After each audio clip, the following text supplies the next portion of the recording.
Très gros conseil, mais on avait on pouvait pas repousser, en tout cas, les délibérations qu'on a à faire ce soir. Donc c'est pour ça qu'on a maintenu le conseil, même si l'ordre du jour n'est pas très long, mais néanmoins, il était important. Donc je vais commencer, comme d'habitude, par l'appel. Donc moi-même, je suis là. Jackie Desserre, je ne l'ai pas vu. Non. Laurent Sutereau. Présente. Jean-Claude Ami. Oui. Corinne Bourrel est absent et a donné pouvoir à Philippe Delaunay. Michel Champy est absent et a donné pouvoir à Jean-Claude Ami. Ingrid Liénard. Présente. Philippe Delaunay. Présent. Céline Petit. Présente. Mamoun Benkachou. Présent. Françoise Chantoiseau. Présente. Alexandra Corbeau. Présente. Louis-Jean de Nicolaï. William Derouet. Je l'ai pas vu. Non, c'est pas moi. C'est bon. Tu me fais ça, toi. Il est en train de lire. Alors, monsieur Tricot, vous appelez pas Derouet, quoi. Graziella Gann. Il va me mettre présente. Morgane Garot. Bah, j'entends pas du coup, présente. Anaïs Serrin. Présente. Jean Le Gallet. Présent. Alors, Philippe Legrand est absent et m'a donné pouvoir. Gérard Lemoine est absent et a donné pouvoir à Michel Néron. Michel Néron. Pascal Renoux. Présent. Jean-Paul Tricot. Présent. Annie Bouteloup. Présente. Monica Breton. Présente. Claude Éveillot est absent et a donné pouvoir à Annie Bouteloup. Roland Frison. Présent. Sonia Potier est absente et a donné pouvoir à Monica Breton. Et Ghislaine Thomazeau. Présente. Et monsieur Derouet est arrivé. Très bien. Je vous passe la liste d'émargement. Alors, nous avons besoin d'un ou d'une secrétaire de séance. Qui était en dernier? C'était monsieur Delaunay et madame Utereau. Très bien, merci beaucoup. Oh, ça a été vite ce soir, impeccable. Alors, on a l'approbation du PV du 7 avril 2025. Est-ce qu'il y avait des modifications sur ce PV? Monsieur Néron. Ah, il est où? Alors, page 18, concernant le camping. Il est rappelé, M. Néron observe, comme il était vu en commission des finances, qu'il a été noté sur la ligne fourniture, eau et assainissement, 500 000 € pour 2024. C'est 500 €. Hein.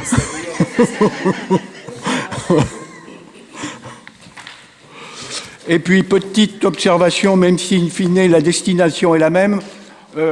Page 23, dans l'intervention de M. Frison, M. Frison explique qu'il a voté contre l'assainissement car il existe un problème récurrent depuis les années concernant le rejet des eaux dans la Loire. Dans le Loire, Voilà. mieux. Même si, in fine, ça va dans la Loire. Mais enfin, bon. C'est mieux d'avoir la bonne rivière. Très bien, merci beaucoup, monsieur Néron. En dehors de ces observations, je vous propose de les passer aux voix. Qui vote contre? Qui s'abstient? Je vous remercie. Donc ce soir, en ordre du jour, nous avons en affaires financières une garantie communale, une décision modificative et une modification du tableau des subventions. On a des informations diverses et l'information des commissions. On a je vais rajouter un point si vous l'acceptez ce soir. Donc vous avez sur table les enjeux et axes stratégiques PMDS et SDMA. En fait, c'est un rapport qui a été fourni par la communauté de communes Sud-Sarthe dans le cadre de l'élaboration d'un plan de mobilité simplifié et sa déclinaison en un schéma de directeur des mobilités actives. Et donc, nous avons à échanger sur les enjeux et les axes qui ont été définis par la Comcom. Donc, c'est arrivé en cours. Je n'ai pas pu vous l'envoyer avant. Donc, je vous propose qu'on en débatte tout à l'heure si vous en êtes d'accord. Personne n'est contre? Je vous remercie beaucoup. Donc, du coup, on va pouvoir commencer par les affaires financières. Et le premier point, c'est donc une garantie communale. Donc, dans le cadre des travaux effectués par la Mancelle d'habitation, j'imagine que vous l'avez tous constaté, ça a été des travaux qui ont été faits sur la Mancelle en isolation extérieure. D'ailleurs, les bâtiments maintenant sont très beaux. Ils ont donc réhabilité 21 logements sociaux qui sont situés boulevard de l'Hospice au Lude. Et donc cet organisme a sollicité un prêt PAM d'un montant de 632 746 € auprès de la Banque des Territoires. Vous avez l'ensemble des conditions du prêt. Et donc, comme pour toute opération de ce type, la Banque des Territoires exige que le prêt soit garanti par les collectivités locales où se situe le bien. Donc, sur notre territoire de délégation des aides à la pierre, le conseil départemental garantit systématiquement à 80% du montant du prêt. Et donc, il nous est demandé à la commune du Lude de garantir les 20% restants, soit 126 549,20. Ce n'est qu'une garantie, une caution, hein, évidemment, ce n'est pas de l'argent qui sort du budget. Voilà. Est-ce que vous avez des questions par rapport à ça? Je découvre le truc aussi, mais ça veut dire que sur les autres types de rénovation d'habitat, qu'il y a le Macquillonnière ou autre, on a eu le même cas? Non, c'est tout récent. Mais on aura sur les prochains travaux, tous les prochains travaux des bailleurs sociaux maintenant sont garantis en caution par le département et la ville où se situe le bien. Ok. Bonsoir, Jackie.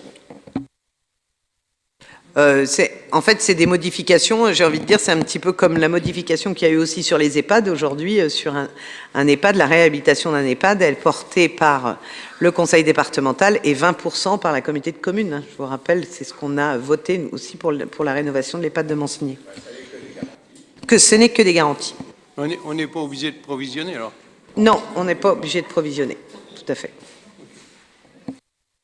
C'est au cas où, vous savez le système des cautions, hein, ça veut dire que si Sarthe Habitat ne rembourse pas l'ensemble des prêts, ils peuvent venir chercher les 20% auprès de la commune.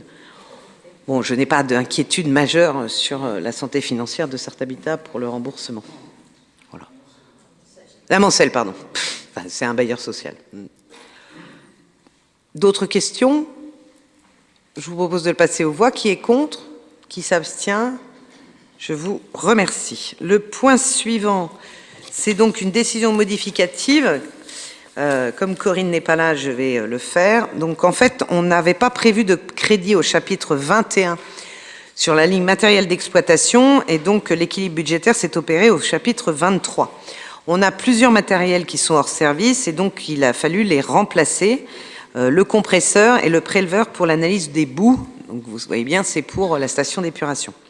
Donc, considérant qu'il est possible que d'autres matériels soient défaillants, il y a lieu de prévoir les crédits au chapitre 21. Et donc, on vous propose de faire une décision modificative. Au chapitre 23, compte 2315, installation de matériel et outillage technique, on vous propose d'enlever 20 000 €. Et au chapitre 21, compte 2156, de rajouter les 20 000 € au matériel spécifique d'exploitation. Ça ne change rien à nos lignes, c'est juste un transfert de lignes pour qu'on puisse financer des matériels qui tombent en panne. Voilà. Avez-vous des questions là-dessus? Je vous propose de le passer aux voix. Qui vote contre? Qui s'abstient? Je vous remercie. Nous vous demandons aussi ce soir de modifier le tableau des subventions aux associations 2025 que nous avons voté la dernière fois. Donc c'était le 7 avril 2025. En particulier, donc sur une ligne, c'est celle de l'association LDD Danse, qui incluait donc une aide supplémentaire à l'association LDD Danse pour l'encadrement des jeunes. Après réexamen du dossier et aussi accueil du président, il s'avère qu'en fait les chiffres n'étaient pas tout à fait les bons. Il y avait des doublons dans le nombre d'adhérents mineurs, c'est-à-dire qu'en fait un adhérent faisait 2 activités dans la même association et il a été compté 2 fois. Or, il n'a qu'une seule adhésion, évidemment. Donc, du coup, on vous propose de modifier l'aide supplémentaire à l'encadrement des jeunes. On avait voté 3 000 €. Et donc, on vous propose ce soir de le réviser et de voter 2 325 €, qui est exactement la subvention au nombre d'adhérents. Avez-vous des questions? Je vous propose de le passer aux voix. Qui vote contre? Qui s'abstient? Je vous remercie. Et c'était un petit peu urgent parce que du coup, ça nous permet de pouvoir verser la subvention à l'association. Merci beaucoup. Donc du coup, le point suivant, c'est ce que je vous ai mis sur table. On va le regarder ensemble.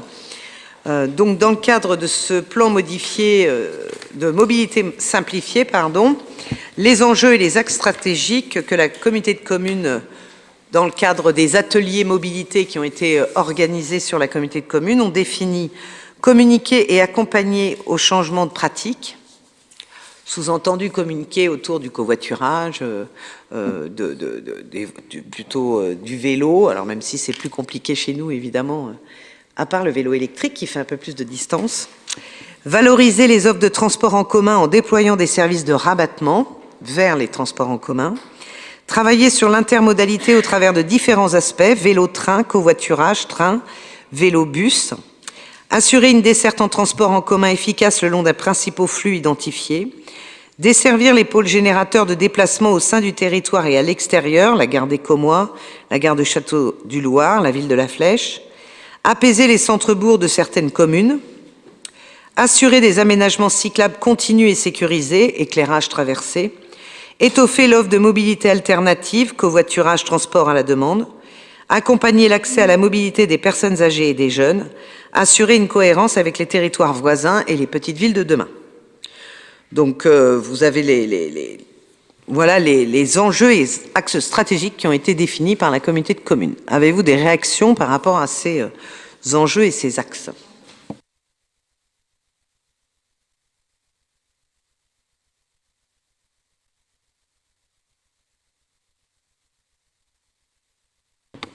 C'est une question en même temps qu'une réaction, hein. Je trouve ça super intéressant.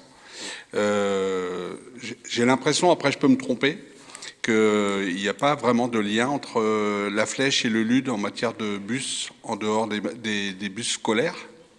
Je me trompe ou c'est une réalité? Non, il y a un bus qui existe entre La Flèche et le LUD tous les étés, mais pas pendant toute l'année. Et tous les étés, c'est tous les jours, style matin et soir? Oui, en direction. En fait, la proposition était de faire du lien entre le zoo de La Flèche et le château du LUD aussi, en termes de tourisme. Après, il y a très très peu de personnes qui l'utilisent. Alors après, il n'y a personne qui l'utilise parce que les gens ne le savent pas, ou c'est-à-dire que plus ça va être su, plus ça va être utilisé, plus ça, enfin après c'est un effet de... Ça fait quelques années qu'elle existe en fait, et il faut croire qu'elle ne correspond pas aux besoins des touristes globalement. Il y a peut-être un manque d'information. Non, parce que c'est communiqué au niveau du zoo de La Flèche et du camping, mais je ne suis pas sûre qu'elle réponde à un besoin de touristes, en fait. On a surtout affaire à un problème d'horaire, parce que les touristes, quand ils sont prêts, sont en vacances, donc ils sont obligés de se pratiquer l'horaire du bus, et ça ne correspond pas forcément, ni pour aller, ni pour retour, donc c'est un petit peu compliqué pour les visiteurs et touristes. Donc en fait, c'est ça qui les freine, à mon avis. Par contre, une information, c'est que depuis l'année dernière, les bus scolaires sont autorisés à accueillir des transports, ce qu'on appelle commercial, c'est-à-dire qu'une personne qui veut utiliser le bus scolaire pour aller à La Flèche, par exemple, peut l'utiliser depuis à peu près 1 an. D'accord. En fonction des disponibilités, puisque, évidemment, la priorité, c'est quand même les collégiens et les lycéens. Voilà. Mais quand il reste des places, en effet, les personnes peuvent utiliser. Mais par contre, c'est pareil, c'est un bus qui part très tôt, qui rentre plutôt tard et qui s'arrête un petit peu partout, hein. C'est un omnibus.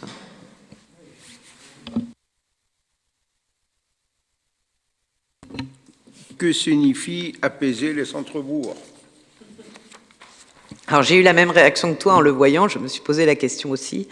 En fait, apaiser les centres-bourgs, je pense que c'est une remontée de beaucoup de maires en fait sur la vitesse excessive dans les centres-bourgs et les incivilités routières dans les centres-bourgs. Donc l'objectif, c'est d'apaiser les centres-bourgs, c'est-à-dire que ça se passe mieux et moins vite. Mais alors, dans quelles conditions et comment faire? Là, c'est les enjeux et les axes, c'est pas comment on fait. Voilà.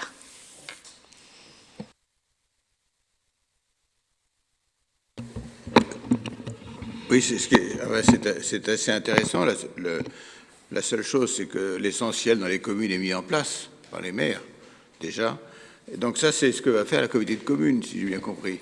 Tout à fait. C'est le résultat, en fait, des ateliers mobilité qu'a organisé la société Immergis, qui a été financée par l'ADEME et par la communauté de communes pour travailler sur la mobilité. Et pour ceux que ça intéresse, il y a le rapport complet qui est là. Aujourd'hui, ils nous demandent un avis que sur les enjeux et les axes. Et ce qui serait, à mon avis, très intéressant, c'est la mise en place d'une navette par la communauté de communes entre la gare d'Aubigny-Racan et le LUD, à la fois le matin et le soir, pour permettre aux gens de se déplacer soit du LUD vers le Mans, soit du Mans vers le LUD. Ou d'Arnage, ou de Légnand-Belin, ils s'arrêtent à Commois, etc. et autres. Donc pour des entreprises qui s'installent, qui puissent savoir qu'il y aura un train avec une possibilité de navette entre la gare d'Aubigny-Racan et le LUD aux heures de travail, par exemple, hein. Pas obligé de le faire à toutes les heures de la journée, mais le matin, alors je n'ai pas en tête les horaires, donc, et le soir, mais je crois que ça peut être utile de le faire au moins à titre expérimental. Alors, je pense que ce que ce que tu proposes là, non, mais je pense que ce que tu proposes là, c'est dans le point 2, valoriser les offres de transport en déployant des services de rabattement, c'est-à-dire rabattre sur les gares, ou rabattre même, c'est important aussi, pas que sur les gares, mais aussi sur les points d'arrêt du service Aléop, hein, puisque le bus est aussi, fait aussi le LUD Le Mans. Il y a une difficulté sur le bus, le LUD Le Mans, qui a été mise en valeur aussi et remontée au service de la région, c'est qu'il y a, sur la période hivernale, les Ludois peuvent aller au Mans et peuvent redescendre du Mans le soir. Par contre, ceux du Mans ne peuvent pas venir au LUD, ou alors ils peuvent plus remonter, enfin, il y a un truc comme ça. Et sur l'été, c'est l'inverse, c'est-à-dire que les gens du Mans peuvent venir au LUD, et ils peuvent remonter le soir, mais par contre, les gens du LUD ne peuvent pas monter au Mans. Ou alors ils redescendent plus. Mais donc ça a été remonté aussi sur des demandes en termes de déploiement d'offres, et le service à la demande, le transport à la demande que la région va mettre en place à partir de 2026 devra répondre aussi à ces rabattements vers les gares et vers les services Aléop. Mais cette proposition ne sera que sur la semaine, et en effet, les intercommunalités ont la possibilité de mettre en œuvre des navettes elles-mêmes ou des transports à la demande elles-mêmes. D'autres réactions, peut-être? Pour en arriver à un schéma comme celui-là, est-ce que les communes, toutes ont été interrogées par un système d'enquête pour analyser les besoins de chacun et de chacune? Alors, il y a eu des ateliers, en fait, mobilité, où toutes les communes ont été invitées. Mais, pour être tout à fait franche, très peu de participants. Peu de participants parce que mauvaise communication des communes vers les utilisateurs, ou parce que désintéressement et puis... Ça, j'ai pas la réponse. Ce que je sais, c'est que moi, j'ai participé à un atelier et on était très peu nombreux. D'accord.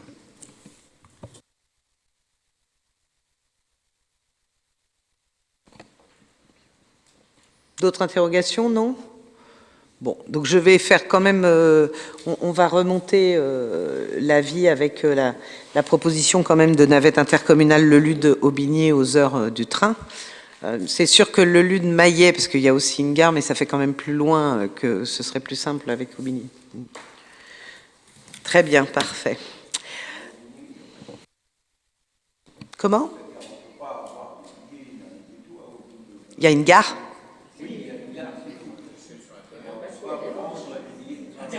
Si, vous pouvez les prendre au bureau de tabac d'Aubigny-Racan. Au bureau de tabac d'Aubigny-Racan, aujourd'hui, les commerçants peuvent vendre des billets. Voilà. Et d'ailleurs, pour information, on travaille aujourd'hui, mais on a plus des problèmes juridiques, mais on travaille aujourd'hui sur la possibilité aussi que la mairie du LUD puisse vendre des billets aussi. Billets de train ou de bus. Voilà. Mais pour l'instant, il faut une régie et donc on est en train d'y travailler. Voilà. Mais potentiellement, demain, en allant à l'accueil, on pourra acheter ces billets, et ces billets de train ou ces billets de bus. Voilà. On avait une autre information à vous donner, c'est les prochains conseils municipaux pour qu'on soit bien tous d'accord, hein, puisqu'il y a eu un décalage. Donc c'est le 30 juin et le 25 août. Et le 25 août, c'est un conseil un peu municipal un peu particulier. On parlera beaucoup du réaménagement des bords de Loire. Et je vous propose maintenant de passer donc aux informations des commissions, et on commence par Monsieur Delaunay. On y va. Ben moi, je voulais surtout et particulièrement remercier Madame Frison pour la belle exposition qu'elle nous a fait à la Maison des Artistes. C'était une première pour elle, et elle a fait une exposition sur 3 week-ends consécutifs, et elle a eu beaucoup de visites. Elle en était très étonnée. Ça a surpris beaucoup de Ludois, tout ce qu'elle pouvait faire avec ses petites mains. Et je voulais simplement la remercier parce qu'effectivement, c'est pas la seule qui passe par cette maison, mais c'est une des seules qui est pas professionnelle. Et donc, c'était important à souligner, et ça lui a donné beaucoup de confiance. Et d'ailleurs, elle s'est invitée pour le marché de Noël. Donc, je voulais simplement la remercier pour cette belle exposition. 250 visiteurs à peu près. 300. Merci, monsieur Frison. Moi, quand j'y suis allée, on était à 250, mais après, il y a peut-être eu d'autres visiteurs, donc c'est 300. C'est vrai. Alors, je voulais aussi revenir sur le fameux label que je vous présente bientôt. Alors, on avait déjà parlé du label ville d'accueil de véhicules d'époque. Ça y est, nous, on a été homologués. Et donc, bientôt, vous allez pouvoir voir à l'entrée de votre ville des panneaux ronds comme ça indiquant l'accueil des véhicules d'époque. Et à ce sujet, on fera l'inauguration de ce nouveau label, il est prévu le 29 juin. Et pour faire une belle inauguration, j'invite tous les amateurs et les propriétaires de véhicules de collection d'époque de plus de 30 ans ou de 25 à 30 ans, ludois ou des alentours. Je sais qu'il y a beaucoup de passionnés parce qu'on en voit quand même souvent se promener, déambuler dans la ville et sur les routes. Et donc, ils sont tous plus ou moins un petit peu cachés dans les garages, bien au sec pour pas les abîmer. Et on les sort quand il fait beau. Et donc, ce serait bien de la sortir le 29, se rapprocher de nous pour qu'on puisse un peu faire un état des lieux de ce qu'on va pouvoir accueillir pour faire autour de ce label une réussite et une belle inauguration. Et puis envisager l'avenir de tous ces véhicules en organisant après des éventuels rassemblements et tout. Voilà. À savoir qu'il y aura déjà le 29, on accueillera déjà sur le camping au niveau de la Guinguette un rassemblement de privés qui viendront du Mans. Donc ils seront déjà une bonne trentaine de voitures.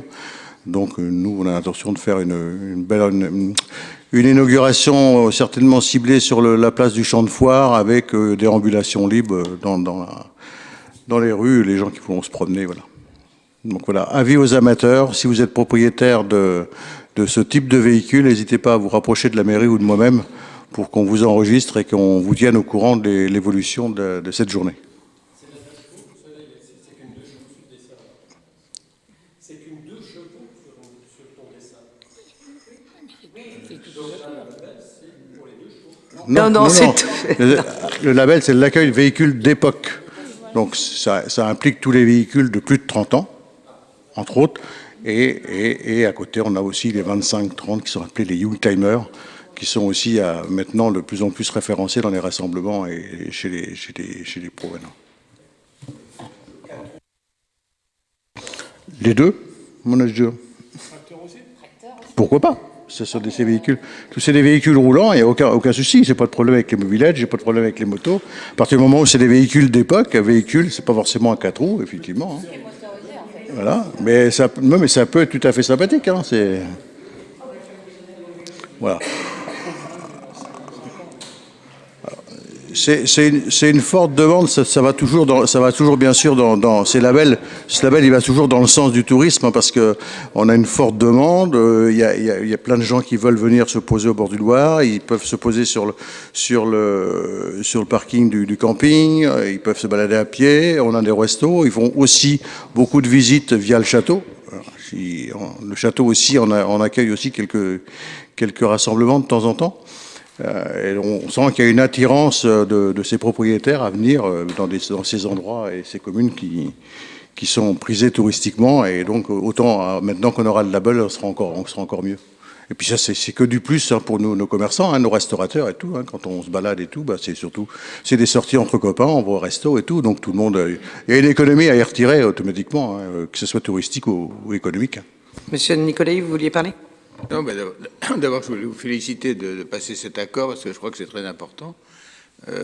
Hier, on avait 23 Ferrari. Je vous conseille d'acheter la nouvelle hybride. Elle est assez extraordinaire. Bon, mais comme on a voté 400 000 euros, je sais pas, 140 000 euros, il y a peut-être un moyen de... ça, c'est le premier point. Deuxième point, je crois que ce qui serait assez intéressant, c'est... Alors, je sais, c'est certainement fait au niveau départemental et autres, mais c'est qu'on se rapproche des autres communes qui seraient véhicules d'époque, si je puis dire, et qu'on ait une espèce de promotion commun sur un tour de la Soire de la Demi-Sarthe, je ne sais pas comment on fait, pour essayer de faire un peu de promotion, parce que dans le global de l'Office de la Sarthe Tourisme, etc., ça passe ça n'est pas toujours mis en avant, et puis c'est très Le Mans, musée, etc. qui fait... Alors, tout à fait, effectivement. Alors, cette opération, elle est aussi en lien avec les petites unités de caractère à la base, hein. Donc, c'est appuyé. Et on a déjà des voisins très proches. On a la Charte-sur-le-Loir, déjà, qui est adhérent. On a Château-de-la-Vallière, qui est adhérent depuis l'an passé, parce qu'ils ont un club de voitures anciennes, donc ils sont aussi allés dans cette direction. Ils sont déjà... On a Baugé, je crois, si je me trompe, hein, Baugé aussi. Voilà, on a beaucoup de voisins qui commencent à adhérer, donc il me paraissait important que nous aussi on aille dans ce sens-là. Alors, pour répondre à ta question concrètement, Sarthe Tourisme aujourd'hui travaille justement sur un parcours en lien avec les véhicules d'époque, et donc c'est aussi une des raisons pour lesquelles on a voulu ce label, c'est-à-dire rentrer dans le circuit. Aujourd'hui, il y a des circuits qui sont faits avec la Charte-sur-le-Loir, etc. Et donc, on va intégrer le circuit de la Sarthe pour les véhicules d'époque, ce qui nous permettra d'avoir des gens qui font tout un circuit, en fait, en véhicules d'époque. Et donc, on va avoir une communication nationale et aussi une communication via Sarthe Tourisme et les offices du tourisme, du coup. Donc ça, c'est en cours. Mais charité bien donnée commence aussi par soi-même. C'est-à-dire que si les communes qui passent ce contrat entre elles, peuvent avoir un site internet, Facebook et autres, Instagram, pour faire la promotion, moi je connais, enfin, je prends un exemple tout bête, hein. Nous on a à peu près une cinquantaine 50 à 60 cars qui viennent, touristes qui viennent, par Sarthe Tourisme, il y en a un. Donc c'est parce qu'il y a une telle offre que obligatoirement c'est plus difficile. C'est pour ça que ça n'empêche pas d'être avec Sarthe Tourisme, etc. Mais je ne sais pas comment on peut faire. Alors est-ce que c'est avec l'OTBL, est-ce que c'est avec d'autres, mais de voir comment nous on peut monter des circuits, les proposer sur les réseaux sociaux et notamment sur le réseau social de l'association des véhicules d'époque. Mais tout ça nécessite de la promotion, un effort particulier à faire de la part d'un circuit qui peut aller de la Charte-sur-le-Loir à je ne sais pas où, peut-être en Maine-et-Loire et d'autres sur le long de la vallée du Loir. C'est aussi le but de répertorier un petit peu, dans ma demande, je vais essayer de répertorier tous nos propriétaires ludois. Et Dieu sait, je sais qu'il y en a beaucoup. Et je suis sûr qu'il y a au moins une cinquantaine de voitures sur le Lude qui sont cachées, et les rassembler tout ensemble, ça déjà se permet de se connaître tous ensemble, et peut-être inciter des vocations à créer des associations, une association de propriétaires de véhicules pour organiser des rassemblements, pour faire toute une promotion tout autour de ça. Et une journée nationale des véhicules d'époque aussi qui est mise en place Il y a plein de choses autour de par ça. le label. On a un panel de... Et puis pour finir, mais je voulais, pour rebondir avec ces véhicules, mais on finira bien sûr tous à manger à la Guinguette, et puis je vous annonce que la Guinguette ouvrira le samedi 7 juin. Donc tous à la Guinguette pour son ouverture. Pour information un petit peu plus sur la Guinguette, ouverture 7 juin. Il est déjà prévu une petite soirée pour la fête de la musique. Avec 4 accordéonistes qui sont proposés. Donc voilà, il y a déjà des animations un petit peu de prévues tout autour de cette guinguette.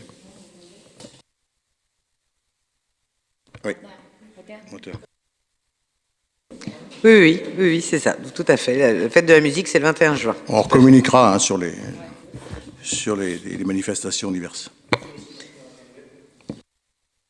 Alors, je l'avais déjà évoqué dans un autre conseil, ce sera Madame Merello, elle avec son entreprise qui s'appelle Mijotte, c'est une cuisinière à domicile depuis une dizaine d'années, donc qui est vraiment spécialiste dans la restauration. Donc elle va aussi faire un petit peu d'animation, mais elle est plus axée vers la cuisine, et ça je m'en porte garant parce que j'ai mangé souvent de fois à sa table, donc il n'y a pas de problème. Attention, oui. Très bien, le garant... Tout à l'heure, on a garanti la Mancelle, et là, c'est Philippe qui garantit Mijotte. Madame Hutereau ? Oui, alors moi, j'ai une bonne nouvelle à vous annoncer. C'est-à-dire que le Twirling Club, les Fleschenstaller étaient en sommeil. Et bien voilà, elles sont reprises, l'association est reprise, qui va se nommer maintenant le Twirling Club Ludois, qui est repris par une mère et sa fille, qui est double championne de France. Et ce sont des Ludoises qui reprennent donc l'association. Alors maintenant, je vais m'adresser, les jeunes filles et les jeunes garçons pourront participer le twirling soit en loisir ou en compétition. Donc, ils auront la possibilité de faire les deux. Et venez les découvrir lors de la porte ouverte le 7 juin au gymnase 1 de 9h à midi. Voilà. Très bonne nouvelle, une association qui était mise en sommeil et qui se réveille. Et merci beaucoup aux bénévoles qui reprennent cette association. C'est jamais simple d'être dirigeant d'association et on remercie tous les bénévoles qui font vivre la ville et c'est une très bonne nouvelle. Merci beaucoup, Madame Hutereau. Monsieur Le Gallay.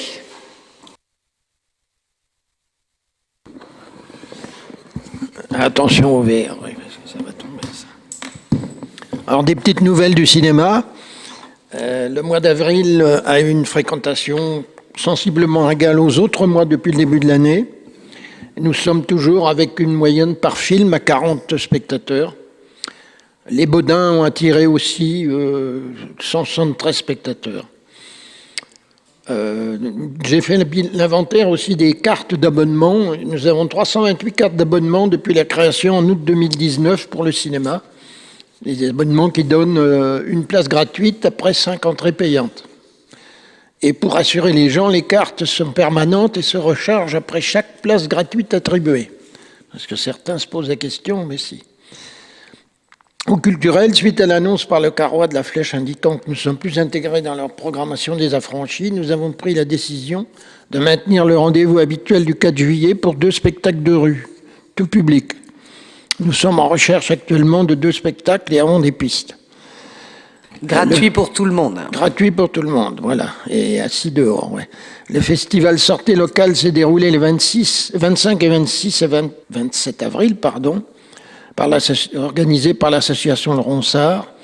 Et samedi dernier, donc avant-hier, le 17 mai, le spectacle d'Augustine Galliana, là je vais faire plaisir à Françoise, a été apprécié par le public présent, 128 spectateurs.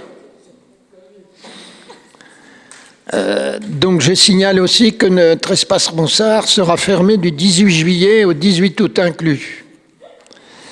Bibliothèque, ludothèque, microfolie, les journées européennes du patrimoine 2025 sont programmées les 19, 20 et 21 septembre. Pourquoi j'en parle maintenant, vous allez le comprendre plus tard, sur la thématique patrimoine sous toutes ses formes. Le programme est en formation et une plaquette détaillée sera distribuée début juillet. Un film patrimoine sera projeté le vendredi 19 septembre à 20h30. Car il existe des films patrimoine, ce que j'ai découvert en faisant des recherches. À noter les ateliers technologiques de 14h à 16h le 11 juin, à partir de 8 ans, sur inscription à Microfolie Ville-le-Lude, animé par Vincent Delomo. Pour la bibliothèque, donc vendredi prochain, 23 mai, de 16h30 à 22h, sur l'esplanade Brassens, vous pourrez participer à des grands jeux et une soirée sur le même thème à l'espace Ronsard dans la salle de restauration pour toutes et tous. Buvette et petite restauration tenue par l'association du comité du jumelage. Boîte à histoire le samedi 14 juin à 10h30 pour les enfants, toujours de 0 à 3 ans, et même un peu plus, les adultes peuvent venir. Jeudi 19 juin, thé coup de cœur, club lecture à la bibliothèque à 14h30 sur le thème bienveillance et partage sur nos lectures. Et un café-musée à la Microfolie le 6 juin à 15h sur le thème l'art est dans la rue. Alors, le 27 juin, journée du patrimoine de pays, thématique terre à terre, 15h. À 15h, conférence sur les moulins à eau autour du Lude, à la Microfolie par Sylvette Doguet. 17h à 19h, le même jour, sensibilisation, ethnobotanique. Donc, j'ai cherché un peu ce que ça voulait dire. Branche de l'ethnobiologie qui étudie les liens entre les sociétés humaines et les plantes, au cours d'une promenade sur les terres de la ferme du Frêne, par l'association Art des Champs. Les détails sont d'ailleurs dans le Loiret-Marcol de mai et juin. Maintenant, les anciens combattants. Donc, la cérémonie du 8 mai s'est déroulée avec un public nombreux sous un beau temps, avec la présence des élèves de la classe défense de notre collège, ainsi que des jeunes du conseil municipal jeune, et une très belle prestation de l'harmonie du Lude. Présence également des sapeurs-pompiers et des jeunes sapeurs-pompiers de la compagnie du Lude. Les deux véhicules positionnés devant tout monument, un Dodge de 1944 avec son propriétaire et son épouse, habillés en habits d'époque, ainsi qu'une traction avant, rappelant les selles utilisées par les FFI. L'exposition mise en place par le Lude en images a permis de retracer quelques moments forts de cette période. Et enfin, le SNU, puisqu'on était en plein dedans cet après-midi, Service national universel, nous avons accueilli le 12 mai à Vonaval 80 jeunes SNU qui, sur la base du volontariat et en temps scolaire, effectuent un séjour de cohésion du 12 mai au 23 mai au centre de Vonaval avec divers ateliers, entre autres celui du devoir de mémoire. Une cérémonie de souvenir s'est déroulée cet après-midi au monument aux morts en présence des autorités et des drapeaux des anciens combattants, ainsi que celui de la Société des membres de la Légion d'honneur. Les jeunes ont également participé à la remise en peinture et l'entretien du mini-golf de Malidor. Et l'exposition sur la Deuxième Guerre mondiale leur a été installée à Vonaval par Madame Dex. Et ils ont apprécié on a permis de discuter avec eux sur la guerre, malheureusement la Deuxième Guerre mondiale au Lude. Voilà. Merci beaucoup, Jean. Juste pour te préciser que les deux spectacles prévus au mois de juillet, donc la soirée des affranchis, sont à la signature et donc sont trouvés. Monsieur Ami. Moi, je vais commencer par la friche Candia. Donc, les travaux de déconstruction de la friche industrielle ont débuté en février 2025. La surface des bâtiments est de 11 135 mètres carrés. 94% des matériaux déconstruits seront recyclés. 1500 tonnes d'acier, 7000 mètres carrés d'amiante sont traités. 2 caméras ont été installées afin de réaliser un film time-lapse et 3 passages de drone seront réalisés. Les bâtiments 2C, 2B, 2C, 2D ont été déconstruits en cours de bâtiment. Il reste le translocker. La fin des travaux est prévue pour fin 2025. En ce moment, fin juin 2025. De chez moi, j'entends des bruits de cymbales, ça vient de par chez Pascal. Sinon, sur la chapelle de Notre-Dame de la Miséricorde, donc la Fondation du patrimoine, on a donc lancé un appel aux dons pour la restaurer, sachant que vous savez tous que c'est une acquisition de 2019 et qu'en 2021, on a commencé à faire grâce à un plan de relance, on a commencé à faire des travaux à l'extérieur, mais l'intérieur va être pris en charge par la Fondation. Le but étant de refaire tous les sols, défoncer le ciment pour remettre des carrelages. Le montant des travaux, qui est suivi par un architecte qui s'appelle Madame Guiter, le montant des travaux est estimé à 266 000 €. L'objectif de la collecte étant de 120 000 €. Un appel aux dons est donc fait. Il faut savoir que le coût réel de la réduction de l'impôt sur le revenu, c'est-à-dire que quand vous donnez 80 €, 75% des dons sont en déduction fiscale. Mais vous pouvez aller jusqu'à 1 000 € et plus, il suffit de faire un chèque. Il y a des dépliants qui sont sur le site de la ville du Lude ou qui seront en mairie. Sinon, donc, pour terminer les travaux, en ce moment, on a des travaux de voirie. La route de Genteil a été refaite par le département et à partir d'aujourd'hui, on a donc on enlève tout l'enrobé de la rue Gustave Flaubert qui va être refaite demain. Donc, on est en plein travaux de voirie pour le bonheur de ces riverains. Oui, on a évidemment contacté tous les riverains pour leur demander de ne pas stationner le temps des travaux qui ne vont pas durer extrêmement longtemps, mais qui permettra d'avoir une rue en meilleur état. C'était dans le cadre de l'audit de voirie, une des rues prioritaires à faire. Voilà. Moi, je voulais intervenir à mon tour sur plusieurs points. Le premier, sur le scolaire, vous dire que nous avons participé, la commune, avec la délégation des parents d'élèves du collège du Lude, à une manifestation devant le collège pour lutter contre la fermeture d'une classe. Voilà, et d'ailleurs, ils ont organisé samedi dernier une course à pied, à vélo, pendant quasiment, alors on va dire c'était les 24 heures vélo pied du LUD pour l'école, presque, pas 24 heures, mais pas loin, pour essayer aussi de communiquer sur ce sujet qui est important. Je vous rappelle qu'on a quand même 2 classes soumises à fermeture, une à l'école élémentaire et une au collège.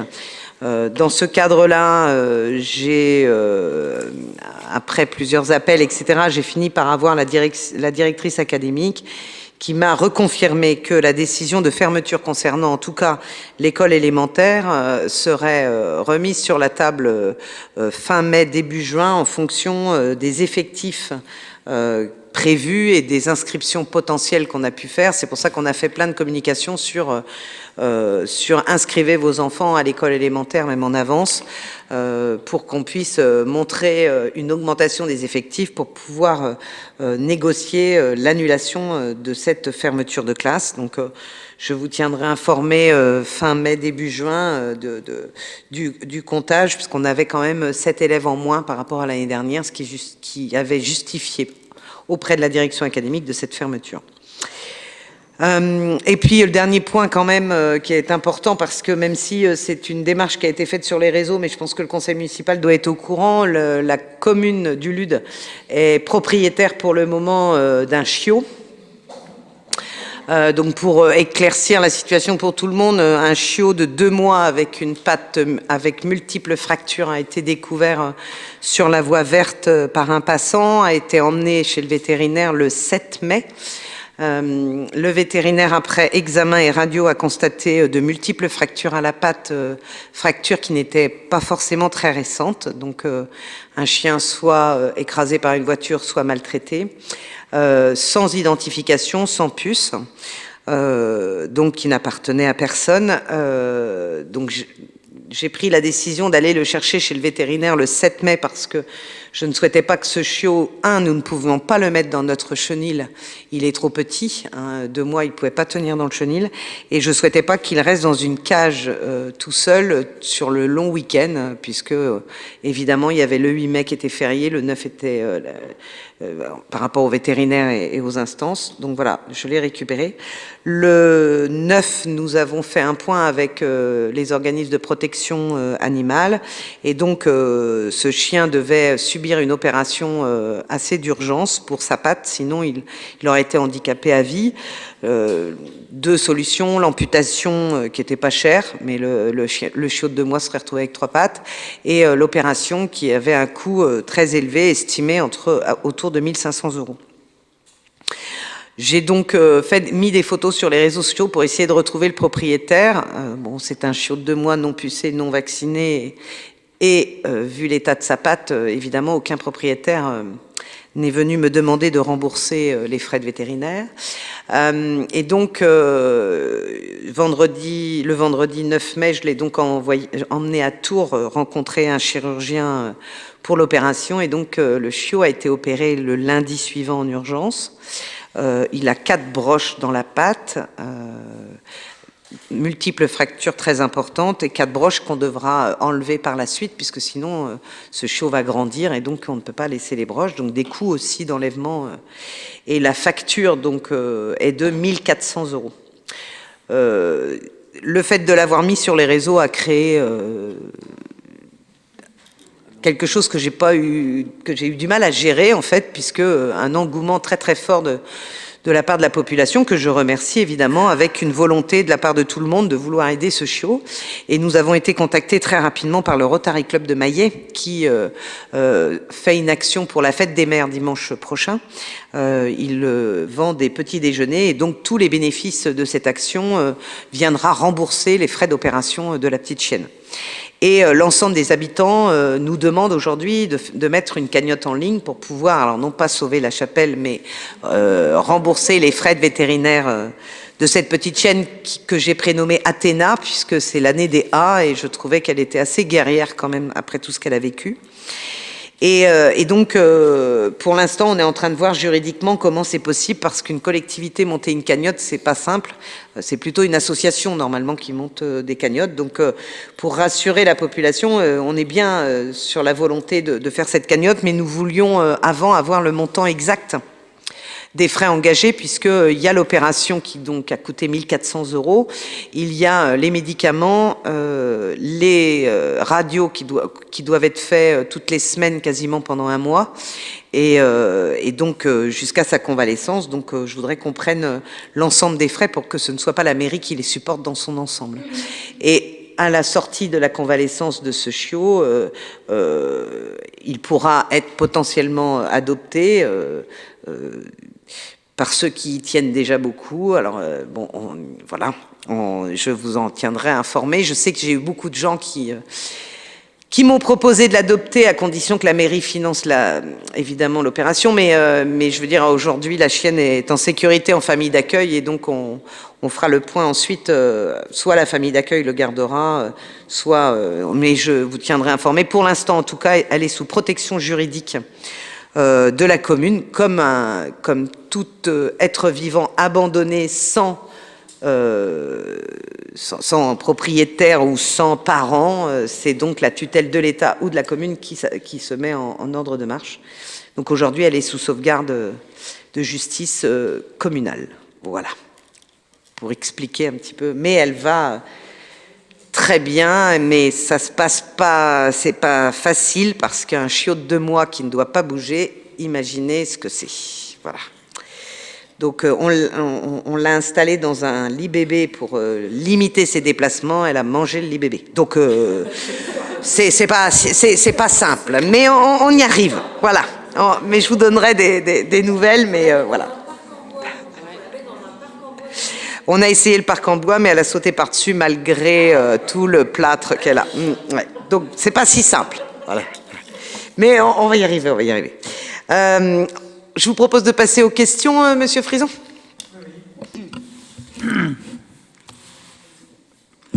Départ du dentiste, départ du docteur Rakoto. Il semble que le docteur Pierre ne prenne plus de patients. Que faites-vous pour que nos concitoyens puissent espérer avoir des soins quand ils en ont besoin ? Bon, alors la question, évidemment, je peux vous répondre en disant que la compétence santé, c'est pas la commune, c'est l'intercommunalité. Néanmoins, vous savez aussi tout mon attachement à mettre en œuvre, en tout cas, tout ce que je peux pour aider les citoyens. On fait le maximum avec la commission santé solidarité aussi. Bon, le départ du docteur Rakoto Vocatra n'était pas prévu. J'ai reçu le courrier à la mairie. Bon, ce qui est très embêtant, en effet, c'est que ce départ arrive après l'arrivée de Madame Pierre. C'est vrai qu'on aurait su que le docteur voulait partir. Je sais qu'il dit aux patients qu'il rejoint sa famille, mais s'il nous avait prévenu avant, on aurait pu peut-être prioriser, en fait, chez Madame Pierre, les patients du docteur Cotra, mais là, évidemment, c'est un petit peu tardivement. Moi, j'ai pris contact auprès du docteur Pierre pour voir comment on pouvait essayer de trouver des solutions pour les Ludois qui étaient suivis par le docteur Cotra. Je rappelle qu'il n'avait que des patients de plus de 60 ans, puisqu'il n'avait pas le droit de recevoir des patients avec moins de 60 ans. Donc Madame Pierre m'a promis en effet de pouvoir recevoir les patients du docteur Cotra Ludois. Il faut appeler en disant que leur médecin traitant était le docteur Cotra, et elle fera le maximum. Mais sachez qu'elle est déjà au complet, parce qu'il y a de gros manques, et le docteur Pierre aujourd'hui ne reçoit pas que des Ludois, puisque tout le Nord Maine-et-Loire est en grande difficulté aussi, ainsi que du côté de Montval-sur-Loire, et donc elle a reçu des patients qui viennent de très loin. Mais elle va, en tout cas, elle m'a promis, et je crois que j'ai eu une preuve ce soir que Ghislaine en est l'exemple type, qu'elle a accepté aujourd'hui de prendre de nouveaux patients, mais qui étaient suivis par le docteur Cotra. Je rappelle aussi, deuxième point, Monsieur Frison, que nous avons travaillé d'ailleurs ensemble au départ, et maintenant moi un petit peu plus individuel, à l'installation d'une autre médecin qui aujourd'hui a eu ses examens, et qui il lui reste à peu près 12 à 18 mois de stage pour pouvoir s'installer en libéral sur notre commune, ce qu'elle souhaite aussi. Donc, elle est en stage au CHM du Mans en fin d'année et normalement, 2026, il est prévu qu'elle s'installe fin 2026 en libéral au Lude, donc on aura une médecin supplémentaire. Quant aux dentistes, nous recherchons fortement des dentistes, mais j'en ai pas encore trouvé. Si des dentistes m'entendent avec cette vidéo, si vous avez des enfants qui font des études de dentiste ou des cousins, cousines, voilà, nous sommes prêts à les accueillir dans de très bonnes conditions. On propose, on a une maison pluridisciplinaire qui va arriver bientôt avec la communauté de communes, donc on a quand même un cadre positif pour s'installer et on a une patientèle qui est présente et qui est en attente. Donc voilà ce que je peux vous dire ce soir, Monsieur Frisson. Pour l'hôpital et l'EHPAD? Alors pour l'hôpital et l'EHPAD, c'est pareil. Le directeur de l'hôpital, on a parlé à Madame Pierre, elle est en train de voir comment elle peut, en tout cas, prendre le relais en attendant de trouver d'autres solutions. Mais on recherche en urgence des solutions, puisqu'en plus, ce docteur part assez vite. Il ne nous laisse pas beaucoup de temps pour nous retourner.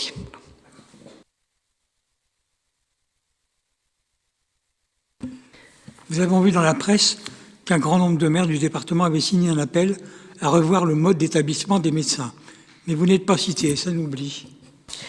Alors, vous avez vu dans la presse qu'un grand nombre de maires du département avaient signé un appel, en effet, de M. Garot et que M. Martineau soutient d'ailleurs, pour revoir, en effet, le mode d'établissement des médecins. Mais en fait, c'est pas un appel à revoir, hein, il propose, en tout cas, d'imposer aux médecins une installation dans les zones de désertification médicale. Et je ne suis pas citée parce que je ne l'ai pas signée, parce que je ne suis pas d'accord avec cette action. Je ne serai pas présente d'ailleurs à la présentation que M. Martineau et M. Garot vont faire. Je connais bien M. Garot puisqu'il est conseiller régional. Aujourd'hui, bon, voilà, ma fille a fait des études de médecine, je suis un petit peu dedans. Je peux vous dire que la sanction, puisque c'est une contrainte qu'on va mettre aux jeunes, ne va pas motiver les jeunes à aller vers ce métier. Aujourd'hui, entre un médecin généraliste et un médecin spécialiste, les revenus sont du simple au double. Donc les jeunes aujourd'hui qui rentrent en médecine, très rapidement pendant les études, ils comprennent très bien qu'être médecin généraliste, il faut avoir la foi et être prêt à être payé moins cher. Et si en plus on leur annonce que de toute manière ils n'auront pas le choix de leur installation et qu'ils iront dans une zone de désertification médicale, je suis pas sûre qu'on va motiver des jeunes à faire les études.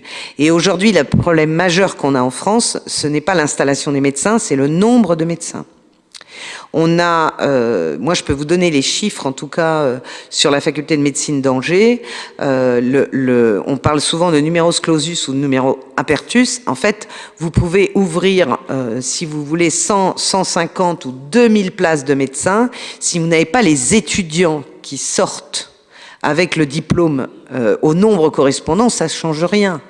Et aujourd'hui, les études sont tellement difficiles et que déjà, il y a très peu de jeunes qui y arrivent ou qui arrêtent en cours de formation. Et en plus, quand ils arrivent à la fin pour être diplômés, ils sont très peu nombreux.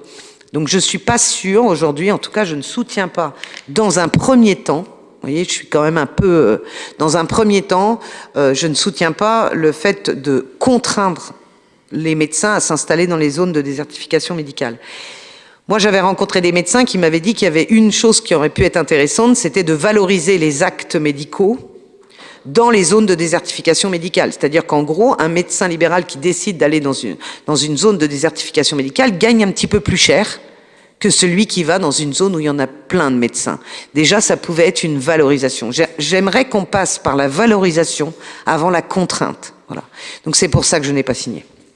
Le budget de la Sécu qui serait contraint aussi. Le budget de la Sécu qui serait contraint. Oui, mais aujourd'hui, il est encore plus contraint, puisque comme de toute manière, il n'y a pas de prévention, il y a des maladies encore plus graves, puisqu'aujourd'hui, les gens ne peuvent pas aller chez les médecins. Donc, à un moment donné, il faut faire des choix. Moi, je pense que la valorisation, dans un premier temps, et le soutien aux jeunes, moi, je vous dis, aujourd'hui, les jeunes qui sont en études de médecine choisissent les spécialités plastiques, par exemple, beaucoup plus que généralistes, évidemment. Je pense qu'il faudrait encourager aussi un peu plus, je sais que l'État y travaille un petit peu, mais trop doucement à mon goût, de favoriser aussi la formation un peu plus accentuée sur les infirmières IPA. C'est hyper important, ça désengorgerait nos cabinets médicaux. Tous ces rendez-vous de renouvellement d'ordonnances et des choses comme ça qui concernent de la petite bobologie qu'une infirmière en pratique avancée peut faire, ça serait une solution supplémentaire. Alors d'ailleurs, il y a une inauguration de la formation IPA au Mans là, qui va se dérouler au mois de juin, puisqu'on a une nouvelle formation qui ouvre au Mans d'infirmières IPA, donc c'est aussi une réponse. Et puis on a les pharmaciens aujourd'hui qui montent aussi en compétences sur les vaccins, etc. Donc on voit bien quand même que l'ensemble de la communauté médicale commence à s'organiser pour essayer de pallier le manque de médecins. Mais encore une fois, je pense qu'il faut travailler sur la notion de formation. On a plein de jeunes qui ont envie d'être médecins, mais qui sont bloqués par le système de formation. Et donc là, je crois qu'il y a un gros travail à faire. Je crois que M. Nicolai voulait intervenir aussi. Je voulais juste finir, M. Nicolai. J'ai justement ma fille qui vient de valider sa formation au niveau études, au niveau de la fac. Elle est acceptée. Et là, ça bloque au niveau du centre hospitalier de Tours, qui, il est faute de crédit. Est-ce qu'on va y aller ou est-ce qu'on va pas y aller? Et alors qu'elle a tout validé, elle est prête à y aller. Oui, mais merci. Moi, je partage totalement la position de Béatrice Latouche sur le fait qu'on est en train de jouer très gros en obligeant des médecins à s'installer dans les zones non denses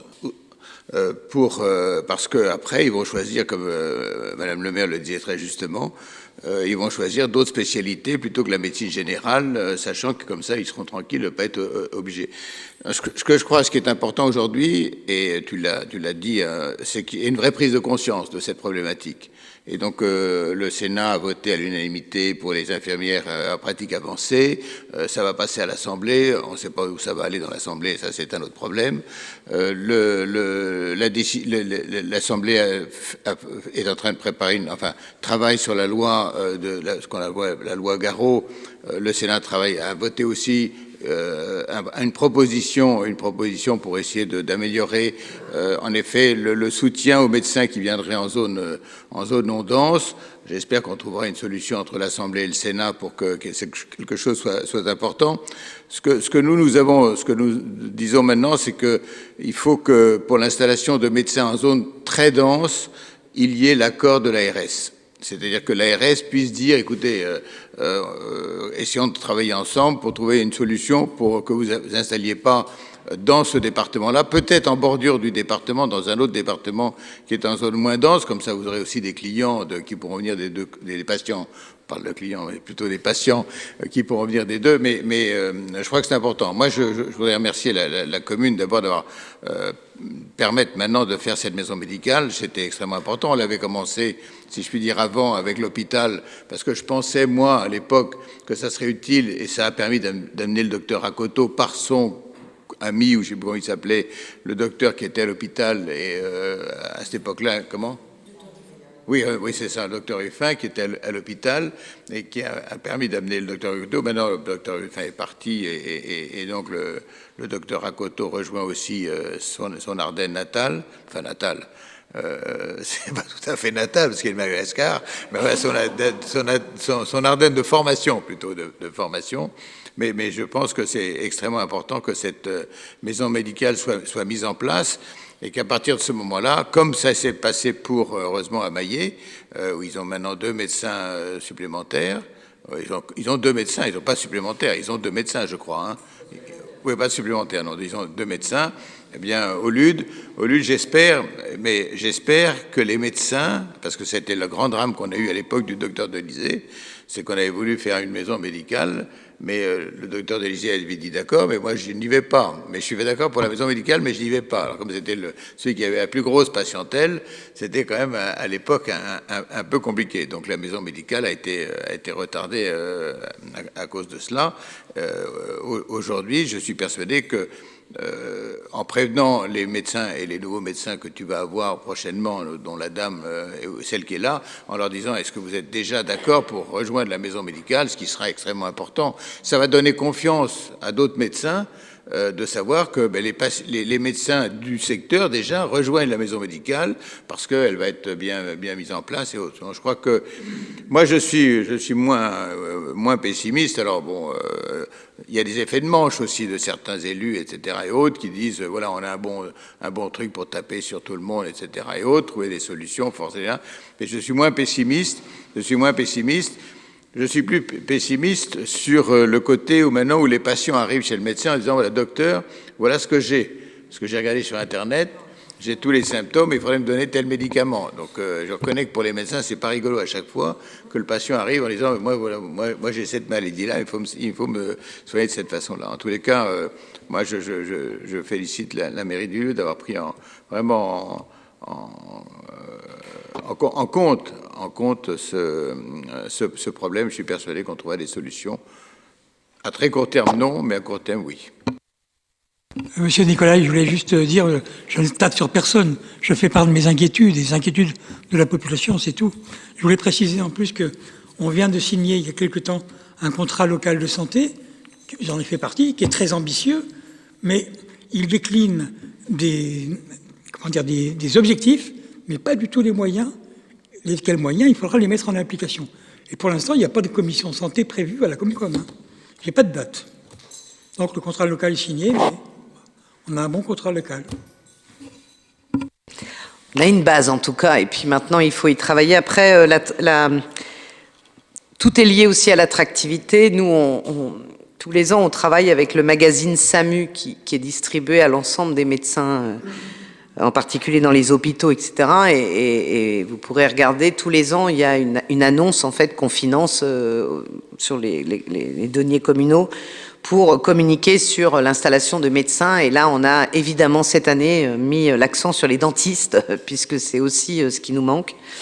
Moi, je suis d'accord avec toi, Jean, je pense que c'est la dynamique aussi. Moi, je tiens aussi quand même à préciser que nous avons beaucoup de professionnels de santé au LUD, des professionnels de santé qui ont à cœur de faire leur travail correctement. Nous avons 2 belles pharmacies et nous avons de nombreux quand même professionnels qui travaillent ensemble, qui ont créé une association pour la pluridisciplinarité. On a une maison pluridisciplinaire qui va arriver. Voilà, donc moi je les remercie tous parce que quand il y a un professionnel de santé qui s'en va, les patients retombent aussi sur l'ensemble de nos professionnels de santé, que ce soit Madame Pierre ou Docteur Lyon, Docteur Roger. Je sais qu'ils vont avoir des appels en fait des patients qui cherchent un nouveau médecin et je sais qu'ils vont faire le maximum parce que je les connais. Ils sont inquiets eux aussi évidemment, mais ils vont faire le maximum pour répondre à nos Ludois, en particulier à nos Ludois qui ont des problèmes de mobilité et qui ne peuvent pas partir à plus d'1 heure de route. Donc déjà, je les remercie eux. Et puis, c'est aussi par cette attractivité-là et c'est aussi par le côté positif qu'on peut donner de la commune qu'on donne envie aux médecins de venir. Donc, je continue à dire que c'est bien aussi de dire qu'il y a des choses bien au LUD parce que ça permet aux gens aussi d'avoir envie de venir. Et donc, moi, je suis intervenue donc à la faculté d'Angers pour parler de la ville du Lude. J'ai basculé la vidéo qu'on avait mis en place avec les professionnels de santé il y a quelque temps. On avait fait une vidéo pour présenter la santé au Lude. Ils passaient dans le château, etc.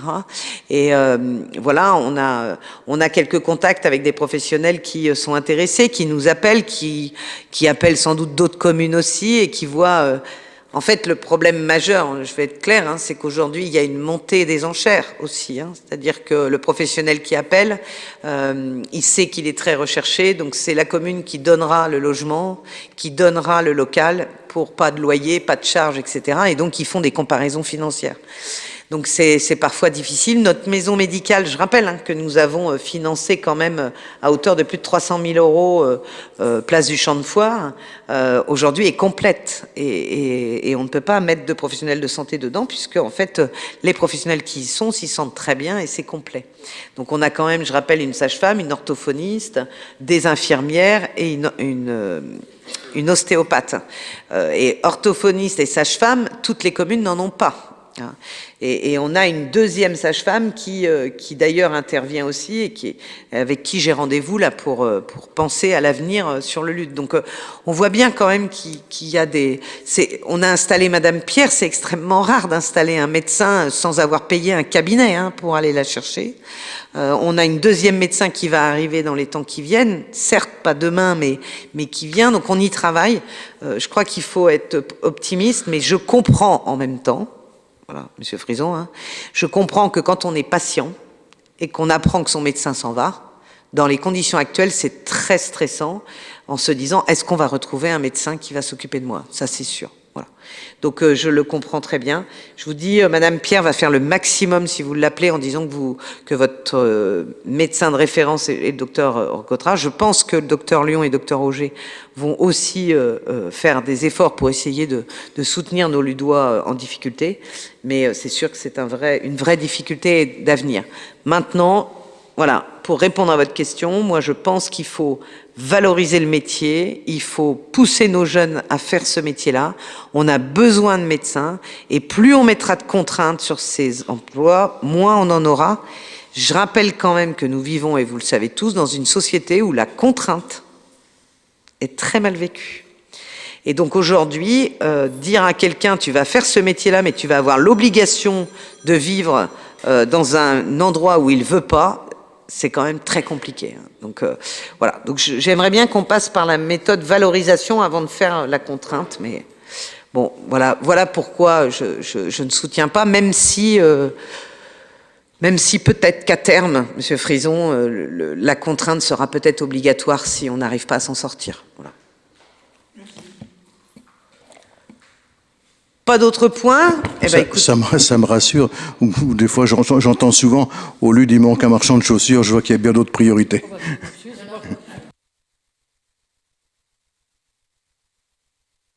Ça fait 10 ans qu'ils veulent un magasin de chaussures, mais personne n'achète des chaussures tous les jours. Donc, Alors, je vous rappelle quand même peut-être, puisque merci Philippe de me rappeler avant de finir, vous savez quand même que l'épicerie Charline a ouvert au Lude, dans les anciens locaux du syndicat mixte des ordures ménagères, près de la place du Champ de Foire. Donc, n'hésitez pas à aller la voir. Elle a des très bons produits. Elle est ouverte avec des plages horaires très intéressantes. Donc, c'est un nouveau commerce au Lude. Il faut soutenir nos commerces. Et je le redis pour tous, il faut soutenir nos commerces locaux. Si vous voulez des commerces au Lude, il faut acheter chez eux. Sinon, évidemment, ils auront bien du mal à y rester. Merci beaucoup et bonne soirée. J'ai juste, quelque chose sur les problèmes des poubelles, les déchets de poubelles à l'extérieur, en fait. Les gens qui jettent encore leurs poubelles. C'est le syndicat des ordures ménagères qui s'occupe. Comment ça se passe? Alors, donc là, je vais passer le micro à quelqu'un qui connaît bien le sujet, ça va être plus simple. Ah ben voilà. Non, les déchets sauvages, c'est la police de la ville. Nous, au niveau, la police du maire, nous, au niveau syndicat, on a des points d'apport volontaire, tout le monde a des poubelles, donc normalement, tout le monde est censé... théoriquement, on ne devrait pas avoir de poubelles qui traînent... Non, mais je sais où il y en a, j'y vais quasiment tous les jours. Mais... Donc concrètement, pour tous les habitants, là, pour qu'ils l'entendent bien, c'est que lorsqu'il y a des poubelles qui sont déposées au pied des containers, ce sont nos agents municipaux ou ailleurs, ce sont nos agents municipaux qui se déplacent avec le camion, qui ramassent les poubelles et qui les mettent dans la poubelle de la commune. Donc le coût financier, il est porté par la commune. Et je rappelle que le budget de la commune, ce sont les impôts de nos habitants. Donc à un moment donné... un peu de civilité. Moi, samedi dernier, j'ai vu 2 jeunes avec des gros sacs poubelles qui allaient en direction de notre point d'apport volontaire préféré, justement pas loin de l'ancien bureau de syndicat mixte. Je les ai chopés en leur disant « vous mettez ça dans la poubelle, etc. etc. » Oui. Je suis repassé 10 minutes après, ils étaient au sol. Donc... et ils étaient pas triés puisque quand j'ai touché, j'ai entendu du verre à l'intérieur. Donc on voit bien quand même toutes les difficultés aujourd'hui. Et encore une fois, c'est le budget communal qui finance tout ça, le ramassage, le tri et derrière le traitement des déchets puisqu'on paye au syndicat le volume de nos déchets. Et la semaine dernière, il y avait un dépôt rue des 4 Vents, donc j'ai trouvé l'adresse. Le propriétaire a été à même de venir tout récupérer, sinon il avait 600 €. Croyez-moi, le soir, il n'y avait plus rien. faut arriver à... Et là j'ai une autre adresse aussi, donc avec le policier on voit ça demain, mais on n'a pas toujours la certitude d'avoir le bon déposeur. Mais tu as ça aussi, mais tu as aussi le problème le samedi, le vendredi, boulevard des Tourelles. Ceux qui vont vider la déchetterie avec des remorques qui en perdent partout. Ah oui. Alors là, il faut mettre des filets, mais c'est vrai que la mairie fournit pas de filets. Ouais. Et je veux dire, même qui perdent les poubelles, parce que moi je connais une personne sur la route de Dissé, elle a pris une poubelle dans le côté de l'aile, et ben elle l'a pour elle. Hein. Alors tu vois, c'est ça. Moi je dis c'est pas normal ça, parce qu'au moins tu vas vider les poubelles, mais tu mets quelque chose sur la remorque. C'est comme si un bus, tu roules avec le bus ouvert et puis que tout le monde se bat d'un côté sur l'autre. Hein. Ben, c'est la même chose. Hein. Bah oui, bah oui. Merci beaucoup à vous.